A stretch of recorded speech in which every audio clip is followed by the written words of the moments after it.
Hi everyone, আপনি দেখছেন pencil drawing by ফিজা আর আমি ফিজা রশিদ।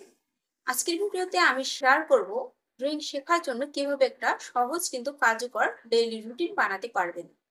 নতুনরা অনেক সময় কনফিউজ থাকে, কি প্র্যাকটিস করব, সময় কোথা থেকে পাবো।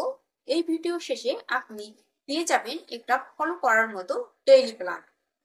প্রথমেই প্রশ্ন, কেন আমাদের ডেইলি রুটিন দরকার? কারণ নিয়মিত চর্চা ছাড়া ড্রয়িং শেখা প্রায় অসম্ভব।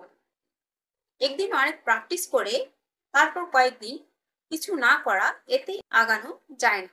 ড্রয়িং এক ধরনের স্কিল যেটা মার্সেল মেমোরি দিয়ে গড়ে ওঠে। রোজ একটু একটু করে আঁকলেই আপনি উন্নতি করতে পারবেন। আপনার সময় অনুযায়ী প্ল্যান।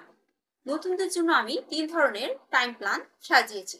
15 মিনিট প্ল্যান, সময় একদম কম, সকালে বা রাতে 15 মিনিট বের করুন।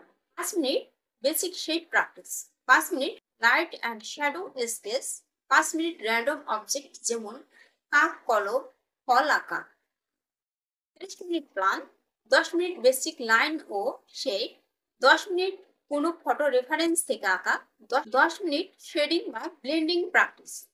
1 ঘন্টার plan, 20 minute profession study, 20 minute full object বা facial feature, 20 minute creative drawing. Practice করবেন। প্রতিদিন একই জিনিস প্র্যাকটিস করলে একঘেয়েমি আসবে। সেজন্য আপনি রুটিনে বৈচিত্র্য আনতে পারেন। যেমন সোমবার ফ্রুটস ড্রয়িং, মঙ্গলবার অ্যানিমেল স্কেচ, বুধবার হিউম্যান ফেস, বৃহস্পতিবার আই নোস লিভস, শুক্রবার ল্যান্ডস্কেপ, শনিবার শেডিং অ্যান্ড টেক্সচার, রবিবার ট্রি স্কেচিং বা ইমাজিনেশন ড্রয়িং।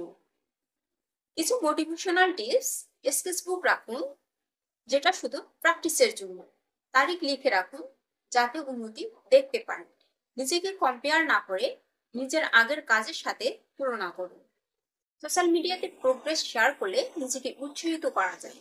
এই ছিল আজকের ভিডিও, ড্রয়িং শেখার জন্য কিভাবে নিজের ডেইলি রুটিন বানাবেন। আপনি কোন টাইম প্ল্যানটি ব্যবহার করবেন কমেন্টে জানাতে ভুলবেন না। ভিডিও ভালো লাগলে লাইক দিন, সাবস্ক্রাইব করুন আর শেখার জন্য সাথেই থাকুন। দেখা হবে পরের ভিডিওতে। ধন্যবাদ।